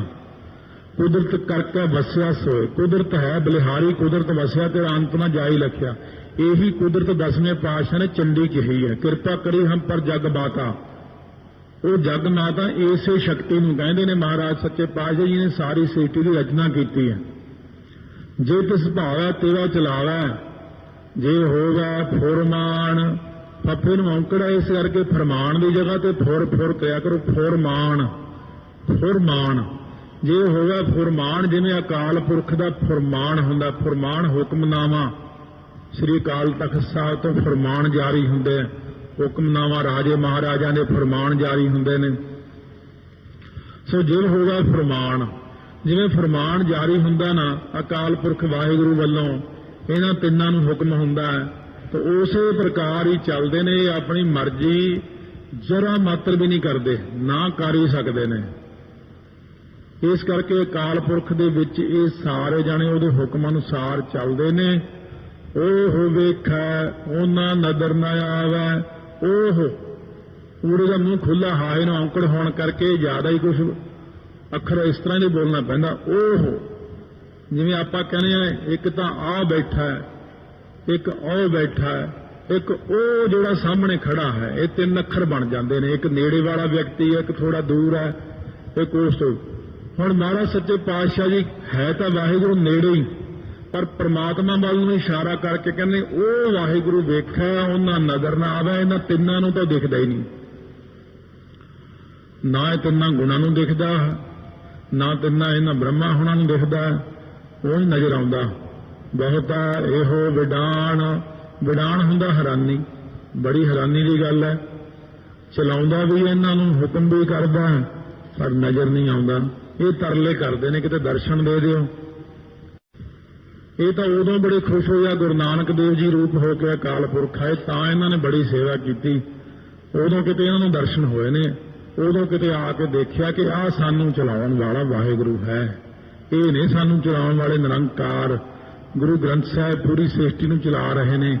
ਪਰ ਵੱਡੇ ਹੀ ਇੰਨਾ ਜ਼ਿਆਦਾ ਨੇ, ਆਪਾਂ ਜਿਵੇਂ ਸੋਚਦੇ ਹਾਂ ਕਿ ਮਹਾਰਾਜ ਕੁਛ ਕਿਸੇ ਨੂੰ ਕਹਿੰਦੇ ਨਹੀਂ, ਕਿਉਂਕਿ ਤਿੰਨਾਂ ਲੋਕਾਂ ਨੂੰ ਬਣਾਉਣ ਦੀ ਤੇ ਮਿਟਾਉਣ ਦੀ ਸ਼ਕਤੀ ਰੱਖਣ ਵਾਲੇ ਹੋਣ ਕਰਕੇ ਧੀਰਜ ਵੀ ਤਾਂ ਬਹੁਤ ਵੱਡਾ ਨਾ, ਦਿਲ ਵੀ ਬੜਾ ਵੱਡਾ। ਮਾੜੀ ਮੋਟੀ ਗੱਲ ਤੇ ਕਿਸੇ ਨੂੰ ਕੁਛ ਨਹੀਂ ਕਹਿੰਦੇ, ਸ਼ਾਂਤ ਬੈਠੇ ਨੇ, ਬਸ ਕਿਸੇ ਨੂੰ ਕੁਛ ਨਹੀਂ ਕਹਿਣਾ ਕਿਉਂਕਿ ਮੇਰੇ ਆਪਣੇ ਨੇ। ਮਹਾਰਾਜ ਆਪਾਂ ਨੂੰ ਆਪਣੇ ਸਮਝ ਕੇ ਕੁਛ ਨਹੀਂ ਕਹਿੰਦੇ। ਜਿਵੇਂ ਪਹਿਲੀ ਅਵਸਥਾ 'ਚ ਆਪਾਂ ਜਦ ਹਮ ਹੋਤੇ ਤਬ ਤੂੰ ਨਾਹੀਂ ਦੇ ਉਪਦੇਸ਼ ਵਿੱਚ ਸੁਣੀ ਚੁੱਕੇ ਆ ਨਾ, ਕਿ ਵਾਹਿਗੁਰੂ ਆਪਣਾ ਜਾਣ ਕੇ ਆਪਾਂ ਨੂੰ ਕੁਛ ਨਹੀਂ ਕਹਿੰਦਾ, ਸਾਰੀ ਸ੍ਰਿਸ਼ਟੀ ਨੂੰ ਹੀ, ਕਿ ਮੇਰੇ ਆਪਣੇ ਨੇ, ਮੇਰਾ ਆਪਣਾ ਪ੍ਰਕਾਸ਼ ਹੈ ਇਹ। ਤਾਂ ਮਹਾਰਾਜ ਇਸੇ ਕਰਕੇ ਕੁਛ ਨਹੀਂ ਕਹਿੰਦੇ। ਨਾ ਕਾਮ ਲੋਕ ਕਹਿਣ ਰੱਬ ਕਿਹੜਾ ਮੇਰੀ ਲੱਤ ਭੰਨ ਲਓ, ਲੱਤ ਭੰਨਣ ਨੂੰ ਕਿਹੜਾ ਦੇਰ ਲੱਗਦੀ ਹੈ, ਬਣਾ ਤੇ ਉਹਨੇ, ਭੰਨਣ ਨੂੰ ਕਿਹੜਾ ਦੇਰ ਲੱਗਦੀ। ਫਿਰ ਕਹਿੰਦਾ ਕੁਛ ਨਹੀਂ, ਜਿੰਨਾ ਮਰਜ਼ੀ ਕਹੀ ਜਾਓ ਕਿ ਮੇਰਾ ਕਿਹੜਾ ਕੋਈ ਵਿਗਾੜ ਲਵੇਗਾ। ਹਾਂ, ਜੇ ਉਦੋਂ ਥੱਲੇ ਵਾਲਿਆਂ ਨੂੰ ਕਹਿ ਦਈਏ ਉਹ ਭੰਨ ਦਿੰਦੇ ਆ। ਜੇ ਉਸ ਤੋਂ ਥੱਲੇ ਵਾਲੇ ਸਰੂਪਾਂ ਨੂੰ ਕਹਿ ਦਈਏ ਨਾ ਵੀ ਮੇਰਾ ਕਿਹੜਾ ਕੁਛ ਵਿਗਾੜ ਲੈਣਾ ਇਹਨੇ, ਫਿਰ ਵਿਗੜ ਜਾਂਦਾ ਕੰਮ। ਵਾਹਿਗੁਰੂ ਤਾਂ ਸ਼ਾਂਤ ਰਸ ਵਿੱਚ ਬੈਠੇ ਨੇ, ਉਹ ਕਹਿੰਦੇ ਬੋਲਦਾ ਬੋਲੀ ਜਾਵੇ। ਮਹਾਰਾਜ ਦਾ ਸਿਸਟਮ ਹੀ ਹੋਰ ਆ, ਉਹ ਕਹਿੰਦੇ ਆਪੇ ਬੋਲਿਆ, ਆਪੇ ਬੀਜ, ਆਪੇ ਹੀ ਖਾਓ। ਹੁਣ ਜੇ ਮੇਰੇ ਵਿਰੁੱਧ ਬੋਲਿਆ ਤੇ ਇਹਨੂੰ ਆਪੇ ਜਿਹੜੀ ਸਜ਼ਾ ਮਿਲ ਜਾਣੀ ਹੈ, ਕੁਦਰਤ ਵਿੱਚ ਕਾਨੂੰਨ ਹੀ ਐਸਾ ਬਣਾਤਾ ਉਹਨੇ। ਤੇ ਇਸ ਕਰਕੇ ਸਿੱਧ ਕਹਿੰਦੇ ਨੇ ਆਦੇਸ਼, ਮਹਾਰਾਜ ਤੁਹਾਨੂੰ ਮੱਥਾ ਟੇਕਦੇ। ਮਹਾਰਾਜ ਕਹਿੰਦੇ ਤਿਸਾ ਆਦੇਸ਼, ਭਾਈ ਸਿੱਧੋ ਮੈਨੂੰ ਮੱਥਾ ਨਾ ਟੇਕੋ, ਵਾਹਿਗੁਰੂ ਨੂੰ ਨਮਸਕਾਰ ਕਰਿਆ ਕਰੋ ਜੋ ਆਦਿ ਰੂਪ ਹੈ ਸਾਰਿਆਂ ਦਾ। ਅਨੀਲ ਜੋ ਨੀਲ ਦੇ ਕਈ ਭਾਵ ਨੇ, ਇਸ ਕਰਕੇ ਨੀਲ ਜਿਹੜਾ ਇੱਥੇ ਆਉਂਦਾ ਨਾ ਉਹ ਕਾਲੇ 'ਚ ਆਉਂਦਾ, ਕ੍ਰਿਸ਼ਨਾ 'ਚ। ਨੀਲ ਜੋ ਹੈ ਉਹ ਤਮੋ ਗੁਣ ਤੋਂ ਰਹਿਤ ਹੈ। ਜੋ ਫਿਰ ਇੱਕ ਗੁਣ ਜਦੋਂ ਆ ਗਿਆ, ਤਿੰਨੇ ਫਿਰ ਆਪਣੇ ਆਪ ਹੀ ਆ ਜਾਂਦੇ ਨੇ। ਵਾਹਿਗੁਰੂ ਜੋ ਰਜੋ ਤਮੋ ਸਤੋ ਤੋਂ ਰਹਿਤ ਹੈ, ਨੀਲ ਜੋ ਮਾਇਆ ਕਾਲਖ ਤੋਂ ਰਹਿਤ ਹੈ, ਨੀਲ ਜੋ ਕਲੰਕ ਤੋਂ ਰਹਿਤ ਹੈ। ਉਹ ਐਸਾ ਜੋ ਅਕਾਲ ਪੁਰਖ ਵਾਹਿਗੁਰੂ ਅਨਾਦ ਅਨ ਆਦ, ਜਿਹਦਾ ਕੋਈ ਆਦ ਹੀ ਨਹੀਂ ਹੈ, ਜਿਹਦਾ ਆਪਾਂ ਨੂੰ ਪਤਾ ਹੀ ਨਹੀਂ ਕੋਈ ਕਦੋਂ ਕਦਾ ਹੈ। ਕੌਣ ਕਹੈ ਤੂੰ ਕਦ ਕਾ ਵਾਹਿਗੁਰੂ ਤੇਰਾ ਸਭ ਸਦਕਾ, ਹੈ ਤਾਂ ਤੇਰਾ ਸਭ ਸਦਕਾ ਹੀ, ਪਰ ਤੂੰ ਕਦ ਕਦਾ ਇਹ ਨਹੀਂ ਸਾਨੂੰ ਪਤਾ। ਅਨਾਹਤ ਇੱਕ ਰਸ ਹੈ ਜੋ ਬਿਨਾਂ ਵਜਾਇਆ ਜਿਹਦਾ ਵਾਜਾ ਵੱਜ ਰਿਹਾ ਸਾਰਿਆਂ ਦੇ ਵਿੱਚ, ਅਨਹਦ ਸ਼ਬਦ ਚੱਲ ਰਿਹਾ ਆਪਣੇ ਆਪ ਹੀ, ਆਪਾਂ ਤਾਂ ਸਿਰਫ ਸੁਣਨਾ ਹੀ ਹੈ ਧਿਆਨ ਦੇ ਨਾਲ। ਜੁਗ ਜੁਗ ਏਕੋ ਵੇਸ, ਜੁਗਾਂ ਜੁਗੰਤਰਾਂ ਵਿੱਚ ਜਿਹਦਾ ਇੱਕੋ ਹੀ ਵੇਸ ਰਹਿੰਦਾ, ਕਦੇ ਬਦਲਦਾ ਨਹੀਂ ਹੈ। ਯੁਗ ਨਾਮ ਦੋ ਦਾ ਹੈ, ਫਿਰ ਯੁਗ ਨਾਮ ਦੋ ਦਾ ਹੈ। ਚਾਰਾਂ ਯੁਗਾਂ ਦੇ ਵਿੱਚ ਜਿਹੜਾ ਇੱਕੋ ਜਿਹਾ ਹੀ ਰਹਿੰਦਾ, ਯੁਗ ਨਾਮ ਦੋ ਦਾ, ਯੁਗ ਨਾਮ ਫੇਰ ਦੋ ਦਾ। ਚਾਰ ਕੌਣ ਨੇ? ਸੰਨਿਆਸੀ, ਗ੍ਰਸਤੀ, ਬਾਣਪ੍ਰਸਤੀ ਇਤਿਆਦਿਕ ਜਿਹੜੇ ਨੇ, ਯੋਗੀ ਲੋਕ, ਦਿਗੰਬਰ ਲੋਕ, ਇਹਨਾਂ ਸਾਰਿਆਂ ਵਿੱਚ ਬੈਠ ਕੇ ਵੀ ਉਹਦਾ ਇੱਕੋ ਹੀ ਵੇਸ ਹੈ। ਜੇ ਆਪਾਂ ਕਹੀਏ ਕਿ ਵਾਹਿਗੁਰੂ ਦਾ ਕੋਈ ਵੇਸ ਵੱਖਰਾ ਹੋ ਗਿਆ, ਆਤਮਾ ਦਾ ਕੋਈ ਵੇਸ ਨਹੀਂ ਹੈ। ਆਤਮਾ ਭਾਵੇਂ ਹਿੰਦੂ ਵਿੱਚ ਹੈ, ਭਾਵੇਂ ਸਿੱਖ ਵਿੱਚ ਹੈ, ਭਾਵੇਂ ਪਸ਼ੂ ਵਿੱਚ ਹੈ, ਭਾਵੇਂ ਪੰਛੀ ਵਿੱਚ ਹੈ, ਆਤਮਾ ਤਾਂ ਸਾਰਿਆਂ ਵਿੱਚ ਇੱਕੋ ਹੀ ਹੈ, ਜਿਵੇਂ ਪ੍ਰਕਾਸ਼ ਹੈ ਬਸ। ਬਾਕੀ ਬਾਹਰਲੇ ਰੂਪ ਸਾਰਿਆਂ ਦੇ ਵੱਖਰੇ ਵੱਖਰੇ ਨੇ, ਬਾਹਰੋਂ ਆਪਾਂ ਸਾਰੇ ਵੱਖਰੇ ਵੱਖਰੇ ਦੇਖਦੇ ਹਾਂ, ਪ੍ਰਕਾਸ਼ ਆਪਣੇ ਅੰਦਰ ਇੱਕੋ ਹੀ ਹੈ। ਉਸੇ ਪ੍ਰਕਾਸ਼ ਨੂੰ ਕਹਿੰਦੇ ਜੁਗ ਜੁਗ ਇੱਕੋ ਵੇਸ, ਜੁਗਾਂ ਜੁਗੰਤਰਾਂ ਤੱਕ ਵੇਸ ਉਹਦਾ ਇੱਕੋ ਹੀ ਰਹਿੰਦਾ, ਬਾਹਰਲੀਆਂ ਚੀਜ਼ਾਂ ਬਦਲ ਸਕਦੀਆਂ ਮਾਇਆ ਦੇ ਪ੍ਰਭਾਵ ਕਰਕੇ, ਪਰ ਅੰਦਰ ਸਾਰਿਆਂ ਦੇ ਉਹੀ ਇੱਕ ਹੈ। ਵਾਹਿਗੁਰੂ ਵਾਹਿਗੁਰੂ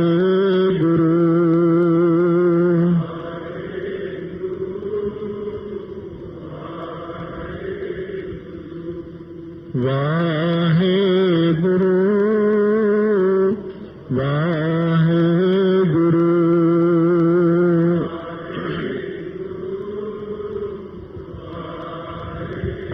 ਕਹਿੰਦੇ ਮਹਾਰਾਜ ਜਿਹੜਾ ਤੁਹਾਡਾ ਆਸਣ ਹੈ, ਅਸੀਂ ਆਸਣ ਲਾਉਣੇ ਆ, 24 ਆਸਣ ਨੇ ਸਾਡੇ, ਤੇ ਤੁਹਾਡੇ ਕੋਲ ਕੋਈ ਆਸਣ ਵੀ ਨਹੀਂ ਹੈ। ਤੁਸੀਂ ਵੈਸੇ ਤਾਂ ਬਹੁਤ ਸੋਝੀ ਵਾਲੇ ਹੋ, ਸਭ ਕੁਝ ਠੀਕ ਹੈ।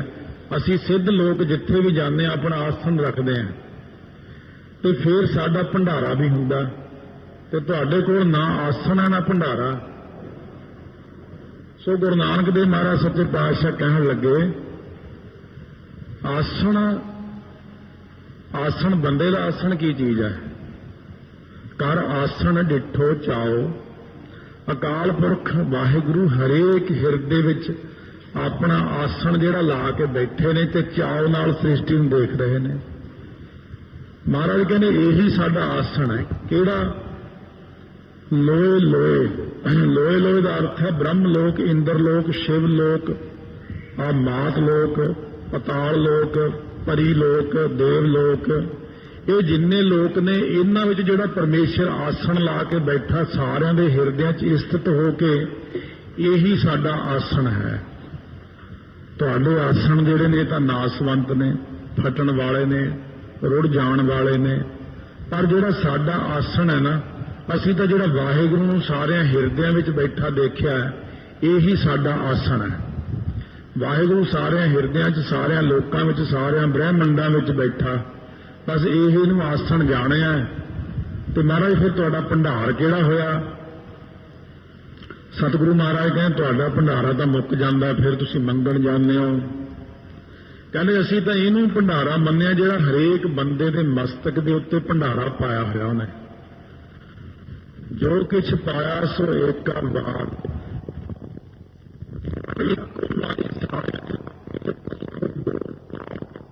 ਜੋਤ ਵਡਿਆਈ, ਇੱਕੋ ਵਾਰੀ ਸਾਰਿਆਂ ਦੇ ਮਸਤਕ ਦੇ ਉੱਤੇ ਭੰਡਾਰਾ ਲਿਖ ਦਿੱਤਾ ਅਕਾਲ ਪੁਰਖ ਨੇ ਵੀ ਇੰਨਾ ਖਾਵੇਗਾ, ਇੰਨਾ ਪਹਿਨੇਗਾ ਸਾਰੀ ਜ਼ਿੰਦਗੀ 'ਚ।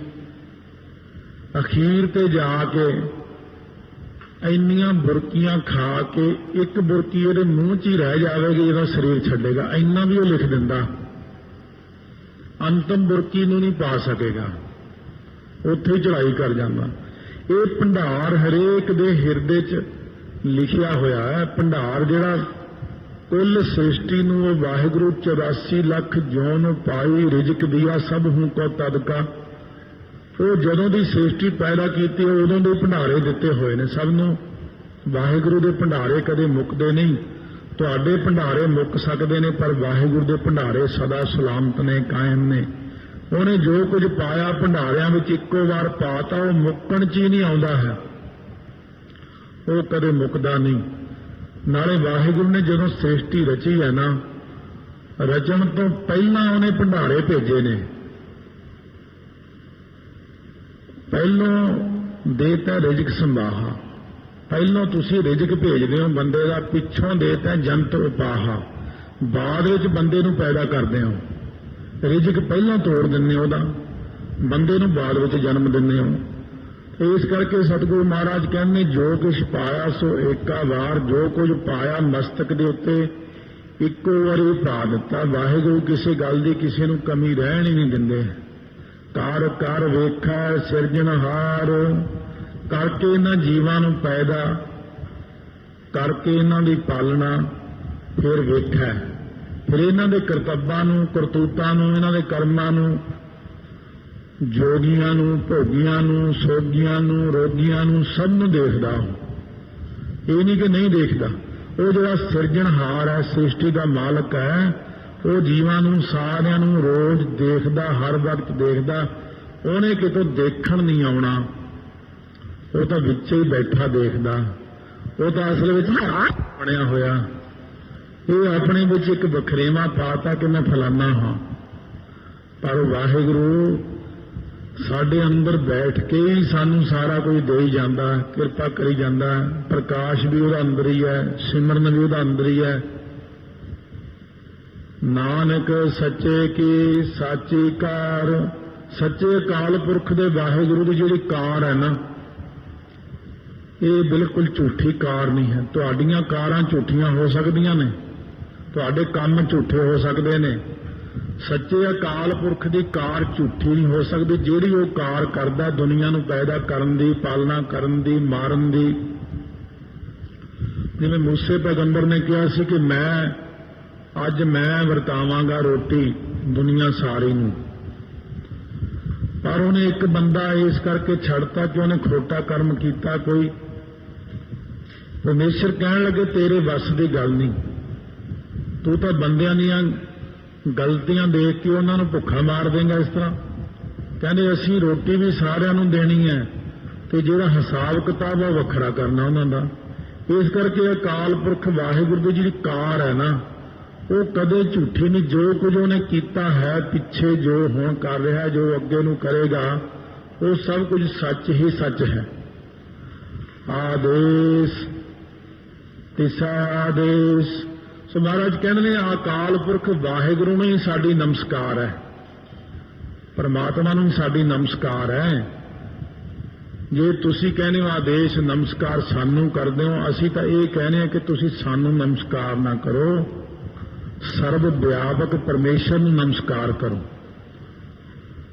ਕਿਉਂਕਿ ਜਿਹੜਾ ਵਾਹਿਗੁਰੂ ਆਦਿ, ਜਿਸ ਵਾਹਿਗੁਰੂ ਦਾ ਕੋਈ ਆਦਿ ਨਹੀਂ, ਜੋ ਸਾਰਿਆਂ ਦਾ ਆਦਿ ਰੂਪ ਆਪ ਹੈ, ਪਰ ਉਹਦਾ ਕੋਈ ਆਦਿ ਨਹੀਂ। ਅਨੀਲ, ਨੀਲ ਕਹਿੰਦੇ ਨੇ ਗਿਣਤੀ ਨੂੰ, ਜੋ ਗਿਣਤੀ ਤੋਂ ਰਹਿਤ ਹੈ। ਕਿਉਂਕਿ ਨੀਲ ਪਦਮ ਸੰਖ ਗਿਣਤੀ ਚਾਹੁੰਦਾ ਹੈ। ਮਾਇਆ ਤੋਂ ਰਹਿਤ ਹੈ, ਗਿਣਤੀਆਂ ਤੋਂ ਰਹਿਤ ਹੈ, ਕਲੰਕ ਤੋਂ ਰਹਿਤ ਹੈ, ਕਲਪਨਾ ਤੋਂ ਰਹਿਤ ਜੋ ਵਾਹਿਗੁਰੂ ਹੈ। ਅਨਾਦ ਅਨਆਦ, ਜਿਹਦੀ ਕੋਈ ਆਦ ਹੀ ਨਹੀਂ ਹੈ, ਜਿਹਦਾ ਕੋਈ ਆਪਾਂ ਨੂੰ ਕਿਸੇ ਨੂੰ ਨਹੀਂ ਪਤਾ। ਧਰਤੀ ਦਾ ਤਾਂ ਅੰਦਾਜ਼ਾ ਲਾਇਆ ਸਾਇੰਸਦਾਨਾਂ ਨੇ ਵੀ 450 ਕਰੋੜ ਸਾਲ ਪਹਿਲਾਂ ਧਰਤੀ ਬਣੀ, ਅੰਦਾਜ਼ਾ ਹੈ, ਪੱਕੀ ਗੱਲ ਨਹੀਂ ਕਹਿ ਸਕਦੇ। ਪਰ ਮਹਾਰਾਜ ਸੱਚੇ ਪਾਤਸ਼ਾਹ ਕਹਿੰਦੇ ਅਕਾਲ ਪੁਰਖ ਵਾਹਿਗੁਰੂ ਦਾ ਤਾਂ ਕੋਈ ਆਦ ਹੀ ਨਹੀਂ, ਉਹਦਾ ਤਾਂ ਕੋਈ ਪਤਾ ਹੀ ਨਹੀਂ ਕਿ ਕਦੋਂ ਕਦਾ ਹੈ। ਕੌਣ ਕਹੈ ਤੂੰ ਕਦ ਕਾ, ਅਨਾਹਤ ਇੱਕ ਰਸ ਹੈ ਜੋ ਹੱਥ ਨਾਮ ਹੁੰਦਾ ਨਾਸ ਹੋਣ ਦਾ। ਅਨਾਹਤ ਜੋ ਨਾਸ ਤੋਂ ਰਹਿਤ ਹੈ, ਜਿਹਨੂੰ ਕੋਈ ਸ਼ਸਤਰ ਨਾਲ ਨਹੀਂ ਕੱਟ ਸਕਦਾ, ਅੱਗ ਲਾ ਕੇ ਨਹੀਂ ਸਾੜ ਸਕਦਾ, ਉਹ ਪਰਮੇਸ਼ਰ ਅਨਾਹਤ ਹੈ। ਵਜਾਉਣ ਤੋਂ ਰਹਿਤ ਹੈ। ਇਹ ਜੰਤ ਤਾਂ ਵਜਾਇਆ ਵੱਜਦਾ ਹੈ, ਜਿਵੇਂ ਰੱਬ ਵਜਾਉਂਦਾ ਇਹਨੂੰ, ਜਿਵੇਂ ਬੁਲਾਉਂਦਾ ਹੈ। ਇਹ ਵਾਜੇ ਵਜਾਇਆ ਵੱਜਦੇ ਨੇ, ਢੋਲਕੀਆਂ ਵੱਜਦੀਆਂ ਨੇ, ਨਗਾਰੇ ਵੱਜਦੇ ਨੇ, ਪਰ ਅਕਾਲ ਪੁਰਖ ਵਾਹਿਗੁਰੂ ਅਨਾਹਤ ਹੈ। ਉਹ ਆਪਣੇ ਆਪ ਹੀ ਇੱਕ ਰਸ, ਉਹਦਾ ਹਮੇਸ਼ਾ ਅਨਾਹਤ ਸ਼ਬਦ ਹੁੰਦਾ ਹੀ ਰਹਿੰਦਾ। ਜਿਨ੍ਹਾਂ ਨੂੰ ਸੁਣਨ ਲੱਗ ਜਾਂਦਾ ਉਹਨਾਂ ਨੂੰ ਤਾਂ ਇੱਥੇ ਸੁਣਨ ਲੱਗ ਜਾਂਦਾ, ਜਿਨ੍ਹਾਂ ਨੂੰ ਨਹੀਂ ਸੁਣਦਾ ਉਹਨਾਂ ਨੂੰ ਕਿਤੇ ਵੀ ਨਹੀਂ ਸੁਣਦਾ। ਘੰਟਾ ਜਾ ਕਾ ਸੁਣੀਏ ਚੌਂ ਕੁੰਟ, ਚੌਹਾਂ ਕੁੰਟਾਂ ਵਿੱਚ ਉਹਦਾ ਘੰਟਾ ਸੁਣਦਾ ਹੈ। ਘੜਿਆਲ, ਇਹ ਬਾਣੀ ਵਿੱਚ ਜਿੰਨੀਆਂ ਪੰਗਤੀਆਂ ਲਿਖੀਆਂ ਨੇ, ਇਹਨਾਂ ਦਾ ਅਧਿਐਨ ਕਰਨ ਦੀ ਬੜੀ ਲੋੜ ਪੈਂਦੀ ਹੈ। ਇਹ ਗੱਲ ਜਿਹੜੀ ਘੰਟਾ ਜਾ ਕਾ ਸੁਣੀਏ ਚੌਂ ਕੁੰਟ, ਮਤਲਬ ਤਾਂ ਹੁਕਮ ਹੈ, ਪਰ ਵੀ ਹੁਕਮ ਜੀ ਦਾ 4 ਕੁੰਟਾਂ ਵਿੱਚ ਚੱਲਦਾ ਹੈ। ਪਰ ਇੱਕ ਬੜੇ ਪਹੁੰਚੀ ਹਸਤੀ ਗੁਰਮੁਖ ਪਿਆਰੇ ਨੇ ਦੱਸਿਆ ਸੀ, ਕਹਿੰਦਾ ਤੜਕੇ 2 ਵਜੇ ਸੱਚਖੰਡ ਦੇ ਵਿੱਚ ਬਹੁਤ ਵੱਡਾ ਘੜਿਆਲ ਵੱਜਦਾ, ਇੱਕ ਜਿਹੜਾ ਸਾਰੇ ਬ੍ਰਹਿਮੰਡ ਵਿੱਚ ਸੁਣਦਾ ਗੁਰਮੁਖਾਂ ਨੂੰ ਹੈ। 2 ਵਜੇ ਵੱਜ ਜਾਂਦਾ ਤੇ 2 ਵਜੇ ਸਾਰੇ ਗੁਰਮੁਖ ਜਿੰਨੇ ਬ੍ਰਹਿਮੰਡਾਂ ਵਿੱਚ ਜਿੱਥੇ ਵੀ ਕੋਈ ਭਗਤ ਬੈਠਾ ਹੈ, ਸੁੱਤਾ ਹੈ, ਸਭ ਸਾਵਧਾਨ ਹੋ ਜਾਂਦੇ ਵੀ ਅੰਮ੍ਰਿਤ ਵੇਲਾ ਹੋ ਗਿਆ। ਜਿਨ੍ਹਾਂ ਨੂੰ ਜਗਾਉਣਾ ਉਹਨਾਂ ਨੂੰ ਤਾਂ ਆਪਣੇ ਘੜਿਆਲ ਨਾਲ ਜਗਾ ਹੀ ਲੈਣਾ। ਕਿਸੇ ਨੂੰ ਨਗਾਰੇ ਦੀ ਆਵਾਜ਼ ਸੁਣਾ ਦਿੰਦੇ ਨੇ, ਕਿਸੇ ਨੂੰ ਘੜਿਆਲ ਦੀ ਆਵਾਜ਼ ਸੁਣਾ ਦਿੰਦੇ ਨੇ। ਇਸ ਕਰਕੇ ਉਹ ਅਨਾਹਤ। ਜੁਗ ਜੁਗ ਏਕੋ ਵੇਸ, ਜੁਗ ਜੁਗ ਏਕੋ ਵੇਸ, ਜੁਗਾਂ ਜੁਗਾਂ ਦੇ ਵਿੱਚ ਇਸ ਅਕਾਲ ਪੁਰਖ ਵਾਹਿਗੁਰੂ ਦਾ ਇੱਕੋ ਹੀ ਵੇਸ ਹੈ। ਜੁਗ 2 ਨਾਮ, ਜੁਗ ਦਾ ਮਤਲਬ ਹੈ 2, ਫਿਰ ਜੁਗ, ਫਿਰ 2, 4 ਜੁਗਾਂ ਦੇ ਵਿੱਚ ਇੱਕੋ ਹੀ ਵੇਸ ਹੈ, ਜਿਸ ਅਕਾਲ ਪੁਰਖ ਦਾ ਬਦਲਦਾ ਨਹੀਂ। ਮੁੜ ਮੁੜ ਕੇ ਜੁਗ ਆਉਂਦੇ ਨੇ, ਯੁੱਗ ਜਿਹੜਾ ਜੀਵ ਤੇ ਈਸ਼ਵਰ ਹੈ, ਦੋ ਯੁੱਗ ਜੋ ਦੋ ਕੀ ਚੀਜ਼ ਹੈ, ਪੁਰਖ ਤੇ ਪ੍ਰਕਿਰਤੀ ਹੈ। ਇਹਨਾਂ ਚਾਰਾਂ ਦੇ ਵਿੱਚ ਜਿਹੜਾ ਉਹਦੀ ਜੋਤ ਹੈ, ਜੋਤ ਦਾ ਤਾਂ ਇੱਕੋ ਹੀ ਸਰੂਪ ਹੈ ਸਾਰਿਆਂ ਵਿੱਚ, ਚਾਹੇ ਉਹ ਪਸ਼ੂ ਪੰਛੀ ਕੀੜੀ ਮਕੌੜਾ ਕਿਰਮ ਹੋਵੇ, ਹਾਥੀ ਹੋਵੇ, ਬੰਦਾ ਹੋਵੇ, ਬ੍ਰਹਿਮੰਡ ਹੋਵੇ, ਤਾਰੇ ਨੇ, ਚੰਦਰਮਾ ਨੇ, ਹਰੇਕ ਵਿੱਚ ਜਿਹੜੀ ਜੋਤ ਹੈ ਨਾ ਉਹ ਇੱਕੋ ਹੀ ਜੋਤ ਕੰਮ ਕਰੀ ਜਾਂਦੀ ਹੈ। ਸਾਰਿਆਂ ਦੇ ਵਿੱਚ ਇੱਕੋ ਜੈਸਾ ਹੀ ਪ੍ਰਕਾਸ਼ ਹੈ। ਜਿਹੀ ਜੀ ਆਤਮਾ ਆਪਣੇ ਵਿੱਚ ਉਹੀ ਜੀ ਸੂਰਜ ਵਿੱਚ ਹੈ, ਪਰ ਸੂਰਜ ਨੂੰ ਸਮਰੱਥਾ ਬਹੁਤ ਦਿੱਤੀ ਹੋਈ ਹੈ। ਜਿਹੀ ਜੀ ਆਤਮਾ ਆਪਣੇ ਵਿੱਚ ਉਹੀ ਜੀ ਚੰਦਰਮਾ ਵਿੱਚ ਹੈ, ਉਹੀ ਜੀ ਕੀੜੀ ਵਿੱਚ ਹੈ। ਇਸ ਕਰਕੇ ਮਹਾਰਾਜ ਸੱਚੇ ਪਾਤਸ਼ਾਹ ਕਹਿੰਦੇ ਜੁਗਾਂ ਜੁਗੰਤਰਾਂ ਵਿੱਚ ਤੁਹਾਡਾ ਵੇਸ ਨਹੀਂ ਬਦਲਦਾ, ਆ ਦੁਨੀਆ ਦੇ ਵੇਸ ਬਦਲ ਜਾਂਦੇ ਨੇ। ਜਿਵੇਂ ਮਹਾਰਾਜ ਕਹਿੰਦੇ ਨੇ ਸੂਰਜ ਏਕੋ ਰੁੱਤ ਅਨੇਕ ਨਾਨਕ ਕਰਤੇ ਕੇ ਕੇਤੇ ਵੇਸ। ਉਹ ਵੇਸ ਤੇ ਕਈ ਪ੍ਰਕਾਰ ਦੇ ਨੇ ਪਰ ਸੂਰਜ ਇੱਕੋ ਹੀ ਰਹਿੰਦਾ, ਰੁੱਤਾਂ 6 ਹੋ ਜਾਂਦੀਆਂ ਨੇ। ਇਸੇ ਪ੍ਰਕਾਰ ਵਾਹਿਗੁਰੂ ਆਪ ਤਾਂ ਇਕਾਂਤ ਹੀ ਨੇ ਤੇ ਉਹਦੀ ਕਿਰਪਾ ਨਾਲ ਵੇਸ ਬਹੁਤੇ ਨੇ। ਇਸ ਤਰ੍ਹਾਂ ਆਪਣਾ ਵੇਸ ਨਹੀਂ ਉਹਦਾ ਬਦਲਦਾ, ਆਪਣਾ ਵੇਸ ਉਹਦਾ ਸਦਾ ਹੀ ਸਾਰਿਆਂ ਯੁੱਗਾਂ ਵਿੱਚ ਤਿੰਨਾਂ ਕਾਲਾਂ ਵਿੱਚ ਇੱਕ ਜੈਸਾ ਹੀ ਰਹਿੰਦਾ ਹੈ।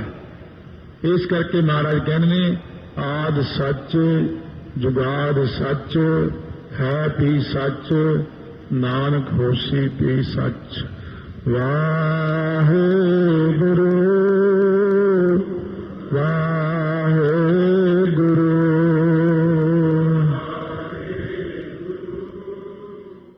ਇਹ ਜਿਹੜਾ ਅਕਾਲ ਪੁਰਖ ਦਾ ਆਸਣ ਹੈ, ਇਹ ਕਈ ਪ੍ਰਕਾਰ ਦੇ ਆਸਣ ਨੇ। ਇੱਕ ਤਾਂ ਜਿਹੜੀ ਆ ਸਾਧ ਸੰਗਤ ਹੈ, ਇਹਨੂੰ ਵੀ ਗੁਰਬਾਣੀ ਵਿੱਚ ਅਕਾਲ ਪੁਰਖ ਦਾ ਆਸਣ ਕਿਹਾ। ਇੱਕ ਜਿਹੜਾ ਸਾਡਾ ਹਿਰਦਾ, ਇਹਨੂੰ ਵੀ ਆਸਣ ਕਿਹਾ।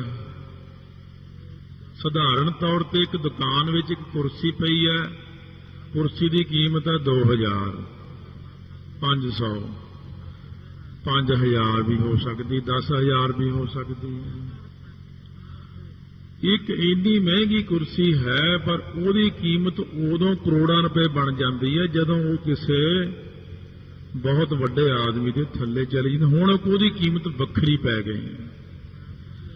ਕੁਰਸੀ ਦਾ ਮੁੱਲ ਤਾਂ 10000 ਹੈ, ਪਰ ਵੈਸੇ ਉਹ ਕੁਰਸੀ ਕਰੋੜਾਂ ਨੂੰ ਵੀ ਨਹੀਂ ਮਿਲਦੀ ਹੈ, ਕਿਉਂਕਿ ਉਹ ਹੁਣ ਜਾ ਕੇ ਜਦੋਂ ਕਿਸੇ ਟਿਕਾਣੇ ਤੇ ਲੱਗ ਜਾਂਦੀ। ਇਸੇ ਤਰ੍ਹਾਂ ਹੀ ਸਾਡੇ ਹਿਰਦੇ 'ਚ ਵਾਹਿਗੁਰੂ ਦਾ ਆਸਣ ਤਾਂ ਹੈ ਸਾਰਿਆਂ ਦੇ ਹੀ, ਪਰ ਹੁਣ ਮਹਾਰਾਜ ਕਹਿੰਦੇ ਆਸਣ ਲੋਏ। ਲੋਏ ਦਾ ਅਰਥ ਹੈ ਪ੍ਰਕਾਸ਼। ਜਿਸ ਹਿਰਦੇ ਰੂਪ ਆਸਣ ਦੇ ਉੱਤੇ ਵਾਹਿਗੁਰੂ ਦਾ ਪ੍ਰਕਾਸ਼ ਹੋ ਜਾਂਦਾ, ਉਹ ਆਸਣ ਦੀ ਹੁਣ ਕੀਮਤ ਪੈ ਜਾਂਦੀ ਹੈ। ਉਹ ਆਸਣ ਮਹਿੰਗਾ ਹੋ ਜਾਂਦਾ। ਰਜਾਈ ਜਾਂ ਤਲਾਈ ਜਾਂ ਉੱਤੇ ਚਾਦਰ ਵਿਛੀ ਹੋਈ ਹੈ ਤਾਂ ਆਪਾਂ ਸਾਰੇ ਹੀ ਸੌਂਦੇ ਹਾਂ, ਪਰ ਜਿਹੜੀ ਵਿਛਾਈ ਗੁਰੂ ਗ੍ਰੰਥ ਸਾਹਿਬ ਦੇ ਥੱਲੇ ਹੋਈ ਵੀ ਹੈ, ਤਲਾਈ ਤੇ ਚਾਦਰ, ਇਹਦੀ ਕੋਈ ਕੀਮਤ ਹੀ ਨਹੀਂ ਹੈ। ਇਹਦੀ ਆਪਣੀ ਕੀਮਤ, ਇਹ ਅਮੁੱਲ ਗੁਣ ਅਮੁੱਲ ਵਪਾਰ 'ਚ ਹੀ ਆ ਜਾਂਦੀ ਹੈ। ਜਿਸ ਹਿਰਦੇ ਵਿੱਚ ਵਾਹਿਗੁਰੂ ਦਾ ਪ੍ਰਕਾਸ਼ ਹੋ ਜਾਂਦਾ, ਮਹਾਰਾਜ ਕਹਿੰਦੇ ਅਸਲ ਵਿੱਚ ਮੇਰਾ ਉੱਥੇ ਆਸਣ ਹੁੰਦਾ। ਜਦੋਂ ਉੱਥੇ ਮੇਰਾ ਆਸਣ ਹੁੰਦਾ ਤਾਂ ਹੀ ਉਹ ਦੁਨੀਆ ਉਸ ਸਰੀਰ ਨੂੰ ਮੱਥਾ ਟੇਕਦੀ, ਕਿਉਂਕਿ ਮੇਰਾ ਆਸਣ ਉਸ ਸਰੀਰ ਵਿੱਚ ਲੱਗ ਜਾਂਦਾ। ਵੈਸੇ ਤਾਂ ਸਾਰਿਆਂ ਵਿੱਚ ਹੀ ਆਸਣ ਹੈ, ਕਿਉਂ ਤਾਂ ਕੁਰਸੀ ਇੱਕ ਹੁੰਦੀ ਆ, ਉਸ ਕੁਰਸੀ ਨੂੰ ਲੋਕ ਮੱਥਾ ਟੇਕਦੇ ਐ। ਤਾਂ ਜੇ ਕੁਰਸੀ ਨੂੰ ਮੱਥਾ ਟੇਕਣਾ ਫਿਰ ਬਾਜ਼ਾਰ 'ਚ ਬਹੁਤ ਕੁਰਸੀਆਂ ਮਿਲ ਜਾਂਦੀਆਂ। ਕੁਰਸੀ ਦੇ ਉਪਾਸਕ ਨਹੀਂ, ਉਹ ਲੋਕ ਉਸ ਕੁਰਸੀ ਦੇ ਉਪਾਸਕ ਹੈ ਜਿਹਦੇ ਉੱਤੇ ਉਹ ਮਹਾਨ ਬੰਦਾ ਬੈਠਦਾ ਵੱਡਾ। ਕੁਰਸੀਆਂ ਤਾਂ ਬਹੁਤ ਹੋਣਗੀਆਂ, ਪਰ ਸ਼ੀਸ਼ ਮਹਿਲ 'ਚ ਕੁਰਸੀ ਰੱਖੀ ਹੋਈ ਮਹਾਰਾਜਾ ਪਟਿਆਲਾ ਦੀ, ਇਹ ਕੁਰਸੀ ਹੈ, ਉਹਦਾ ਤਖਤ ਹੈ ਬਹਿਣ ਵਾਲਾ, ਉਹਦੀ ਬੜੀ ਕੀਮਤ ਹੈ। ਕੁਰਸੀ ਦਾ ਫਰਕ ਹੈ, ਮੰਜੇ ਦਾ ਫਰਕ ਹੈ, ਪਲੰਘ ਦਾ ਫਰਕ ਹੈ। ਪਲੰਘ ਤਾਂ ਉਹ ਵੀ ਪਿਆ ਜਿਹੜਾ ਭਾਈ ਲਾਲੋ ਨੇ ਭੇਟਾ ਕੀਤਾ ਗੁਰੂ ਨਾਨਕ ਦੇਵ ਜੀ ਨੂੰ, ਉਹਦੀ ਕੋਈ ਕੀਮਤ ਹੀ ਨਹੀਂ ਹੈ। ਜਦੋਂ ਉਹਦੇ ਪਾਵੇ ਕਾਫੀ ਟੁੱਟ ਗਏ ਸੀ ਪਿੱਛੇ ਜੇ, ਤਾਂ ਮਿਸਤਰੀ ਨੂੰ ਬੁਲਾ ਕੇ ਉਹ ਪਰਿਵਾਰ ਕਹਿਣ ਲੱਗਿਆ ਵੀ ਇਹ ਪਾਵੇ ਜਿਹੜੇ ਨੇ ਸਾਰੇ ਤੁਸੀਂ ਨਵੇਂ ਸੋਹਣੀ ਲੱਕੜ ਦੇ ਲਾ ਦਿਓ, ਭਾਵੇਂ ਚੰਦਨ ਦੀ ਲੱਕੜ ਦੇ ਲਾ ਦਿਓ, ਭਾਵੇਂ ਸਾਗਵਾਨ ਦੇ ਲਾ ਦਿਓ। ਉਹ ਮਿਸਤਰੀ ਮੇਚਾ ਲੈ ਕੇ, ਲੱਕੜ ਬੜੀ ਵਧੀਆ ਲੈ ਕੇ ਰਾਤ ਨੂੰ ਤਿਆਰ ਕਰਦਾ, ਸੌਂ ਗਿਆ। ਰਾਤ ਨੂੰ ਸੁਪਨੇ 'ਚ ਗੁਰੂ ਨਾਨਕ ਦੇਵ ਜੀ ਕਹਿਣ ਲੱਗੇ ਆ ਕੇ ਮਿਸਤਰੀ ਨੂੰ, ਕਹਿੰਦੇ ਪਾਵੇ ਨਾ ਬਦਲੀ, ਉਹਦੇ ਪਾਵੇ ਉਹੀ ਰਹਿਣ ਦੇ, ਉਹਦੇ ਤੇ ਕੜੇ ਚੜਾ ਦੇ ਤੂੰ। ਲੋਹੇ ਦੇ, ਕਿਉਂਕਿ ਇਹ ਮੰਜੀ ਭਾਈ ਲਾਲੋ ਨੇ ਸਾਨੂੰ ਦਿੱਤੀ ਸੀ, ਇਸ ਕਰਕੇ ਇਹ ਮੰਜੀ ਜਿਹੜੀ ਆ ਨਾ ਇਹਦੇ ਪਾਵੇ ਨਹੀਂ ਬਦਲਨੇ ਹੈ। ਉਹ ਸਵੇਰੇ ਉੱਠ ਕੇ ਮਿਸਤਰੀ ਆ ਗਿਆ ਘਰ ਉਹਨਾਂ ਦੇ, ਕਹਿੰਦਾ ਜੀ ਮਹਾਰਾਜ ਕਹਿੰਦੇ ਇਸ ਆਸਣ ਦੇ ਪਾਵੇ ਨਹੀਂ ਬਦਲਨੇ। ਇੱਕ ਤਾਂ ਉਹ ਵੀ ਆਸਣ ਹੈ, ਉਹ ਮੰਜੀ ਕਿੰਨੀ ਮਹਾਨ ਹੈ, ਮੰਜੀ ਸਾਹਿਬ ਲੋਏ ਭੰਡਾਰ। ਮਹਾਰਾਜ ਕਹਿੰਦੇ ਜਿਸ ਹਿਰਦੇ ਵਿੱਚ ਸਾਡਾ ਲੋਏ ਪ੍ਰਕਾਸ਼ ਹੋ ਜਾਂਦਾ ਹੈ ਉਹ ਹਿਰਦਾ ਭੰਡਾਰਾ ਬਣ ਜਾਂਦਾ ਹੈ। ਜਿਵੇਂ ਮਹਾਰਾਜ ਨੇ ਬਚਨ ਕੀਤਾ ਸੰਤਨ ਰਿਦਾ ਭੰਡਾਰ, ਕਿ ਸੰਤਾਂ ਦਾ ਜਿਹੜਾ ਹਿਰਦਾ ਹੁੰਦਾ ਹੈ, ਬ੍ਰਹਮ ਗਿਆਨੀ ਦਾ ਹਿਰਦਾ ਹੈ, ਇਹ ਸਾਡਾ ਆਪਣਾ ਖਜ਼ਾਨਾ ਬਣ ਜਾਂਦਾ, ਭੰਡਾਰਾ ਬਣ ਜਾਂਦਾ। ਇਹਦੇ ਚ ਰਿੱਧੀਆਂ ਸਿੱਧੀਆਂ ਨੌ ਨਿਧੀਆਂ ਸਾਰੇ ਪ੍ਰਕਾਰ ਦੀਆਂ ਸ਼ਕਤੀਆਂ ਸਾਡੀਆਂ ਉੱਥੇ ਨਾਮ ਦੇ ਭੰਡਾਰੇ ਬਣ ਜਾਂਦੇ ਨੇ। ਬ੍ਰਹਮ ਗਿਆਨੀ ਨੂੰ ਅਕਾਲ ਪੁਰਖ ਵੱਲੋਂ ਅਥਾਰਟੀ ਮਿਲ ਜਾਂਦੀ ਹੈ, ਪਰ ਪਹਿਲਾਂ ਬਈ ਪੰਜਾਂ ਪਿਆਰਿਆਂ ਤੋਂ ਅੰਮ੍ਰਿਤ ਛਕ ਕੇ ਨਾਮ ਲਿਆ ਹੋਵੇ। ਪੰਜ ਪਿਆਰੇ ਸਾਨੂੰ ਜੋ ਕਿਛ ਪਾਇਆ ਸੋ ਏਕਾ ਵਾਰ, ਉਹ ਜੋ ਕੁਝ ਆਪਾਂ ਨੂੰ ਦਿੰਦੇ ਨੇ ਇੱਕੋ ਵਾਰ ਦਿੰਦੇ ਨੇ। ਜ਼ਿੰਦਗੀ 'ਚ ਆਪਾਂ ਇੱਕ ਵਾਰ ਅੰਮ੍ਰਿਤ ਛਕਦੇ ਆਂ, ਪੰਜ ਪਿਆਰੇ ਪੰਜ ਵਾਰੀ ਮੂਲ ਮੰਤਰ ਇੱਕੋ ਸਮੇਂ ਦ੍ਰਿੜ ਕਰਾਉਂਦੇ। ਜੋ ਕੁਝ ਪਾਇਆ ਸਿਰ ਵਿੱਚ ਪੰਜ ਵਾਰੀ, ਪੰਜ ਚੂਲੇ ਪਾਏ, ਪੰਜ ਵਾਰੀ ਅੱਖਾਂ 'ਚ ਪਾਏ, ਪੰਜ ਵਾਰੀ ਮੁੱਖ ਵਿੱਚ ਪਾਏ। ਜੋ ਕੁਝ ਪਾਇਆ ਸੋ ਪੰਜ ਕਕਾਰ ਇੱਕੋ ਵਾਰੀ ਪਾਏ। ਤੇ ਪੰਜ ਪਿਆਰੇ ਜਿਹੜੇ ਨੇ ਉਹ ਜੋ ਕੁਝ ਪਾਉਂਦੇ ਨੇ ਇੱਕੋ ਵਾਰ ਦਿੰਦੇ ਨੇ। ਬੰਦੇ ਦੇ ਮੱਥੇ ਉੱਤੇ ਜੋ ਵਾਹਿਗੁਰੂ ਲਿਖਦਾ ਉਹ ਵੀ ਇੱਕੋ ਵਾਰ ਲਿਖਦਾ, ਜੋ ਕੁਝ ਪਾਇਆ ਸੋ ਏਕਾ ਵਾਰ। ਸੰਤਾਂ ਦੇ ਹਿਰਦੇ 'ਚ ਜਿਹੜਾ ਭੰਡਾਰਾ ਬਖਸ਼ਿਸ਼ ਕਰਦੇ ਨੇ ਉਹ ਵੀ ਇੱਕੋ ਵਾਰ ਹੀ ਭੰਡਾਰਾ ਭਰ ਦਿੰਦੇ ਨੇ, ਭਾਵੇਂ ਉਹ ਸਾਰੀ ਦੁਨੀਆ ਨੂੰ ਰਜਾਈ ਜਾਏ, ਛਕਾਈ ਜਾਏ, ਵਰਤਾਈ ਜਾਵੇ। ਖਾਲ ਹੈ, ਖਰਚ ਹੈ, ਰਲ ਮਿਲ ਭਾਈ, ਟੋਟ ਨਾ ਆਵੇ ਵੱਧ ਦੋ ਜਾਈ। ਮਹਾਰਾਜ ਸੱਚੇ ਪਾਤਸ਼ਾਹ ਕਹਿੰਦੇ ਜਿਨ੍ਹਾਂ ਦੇ ਉੱਤੇ ਮੈਂ ਕਿਰਪਾ ਕਰਦਿਆਂ ਉਹਨਾਂ ਨੂੰ ਆਪਣੇ ਖਜ਼ਾਨੇ 'ਚ ਰਲਾ ਲੈਂਦਾ।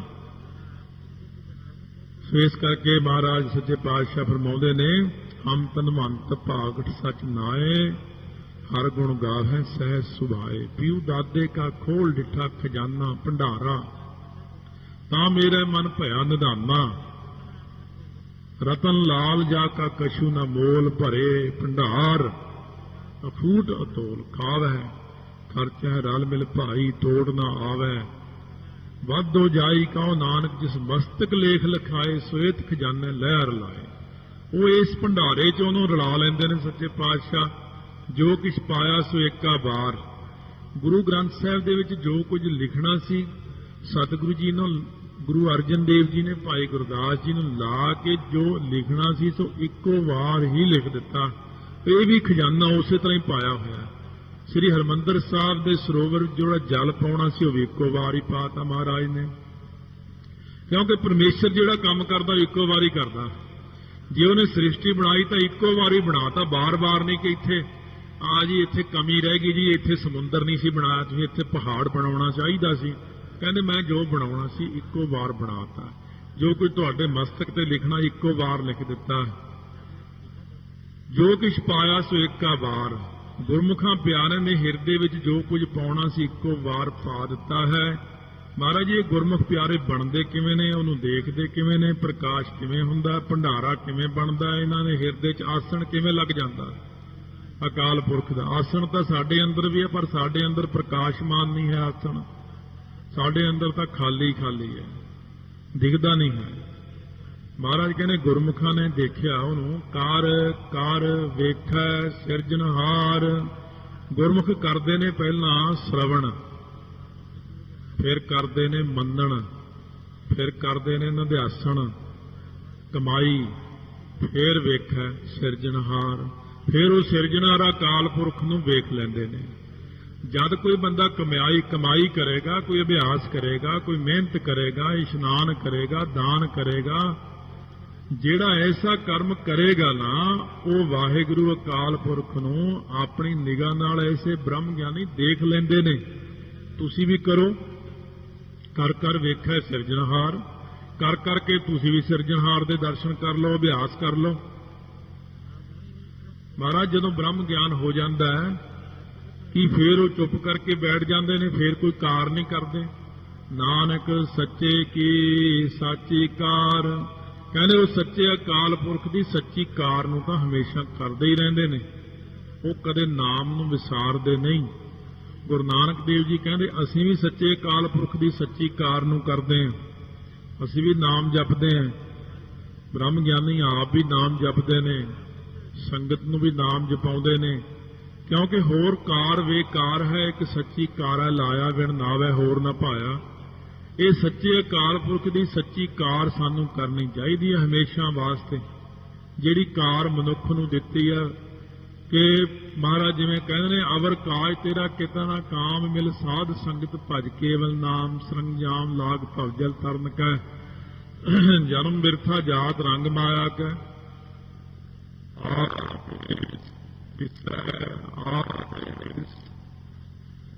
ਆੜੇ ਨੂੰ ਕਰਨਾ ਹੈ, ਇਸ ਕਰਕੇ ਆਦੇਸ਼ ਬੋਲਿਆ, ਨਹੀਂ ਤਾਂ ਆਪਣਾ ਹੁੰਦਾ ਆਦੇਸ਼ ਤਿਸੈ ਆਦੇਸ਼।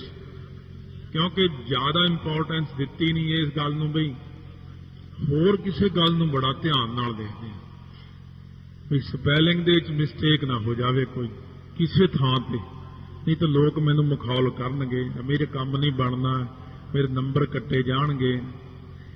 ਗੁਰਬਾਣੀ ਨੂੰ ਅਗਲਾ ਕਹਿੰਦਾ ਵੀ ਚੱਲ ਇੱਥੇ ਕਿਹੜਾ ਕੋਈ ਪੁੱਛਦਾ, ਕਿਹੜਾ ਕਿਸੇ ਨੇ ਦੇਖਣਾ, ਪਰ ਨਹੀਂ, ਮਹਾਰਾਜ ਕਹਿੰਦੇ ਫਿਰ ਨੁਕਸਾਨ ਹੋ ਜਾਂਦਾ ਆਪਣਾ। ਗੁਰਬਾਣੀ ਨੂੰ ਜਿੰਨਾ ਸਤਿਕਾਰ ਦਿਓ, ਮਾਣ ਆਦਰ ਦਿਓ, ਪੜ੍ਹਨ ਵਿੱਚ ਵੀ, ਬੈਠਣ ਵਿੱਚ ਵੀ, ਸਾਰੇ ਕੰਮਾਂ 'ਚ ਗੁਰਬਾਣੀ ਦਾ ਸਤਿਕਾਰ ਕਰਨਾ। ਤਾਂ ਮਹਾਰਾਜ ਕਹਿੰਦੇ ਆਦੇਸ਼ ਨਮਸਕਾਰ ਹੈ ਕਿਹਨੂੰ?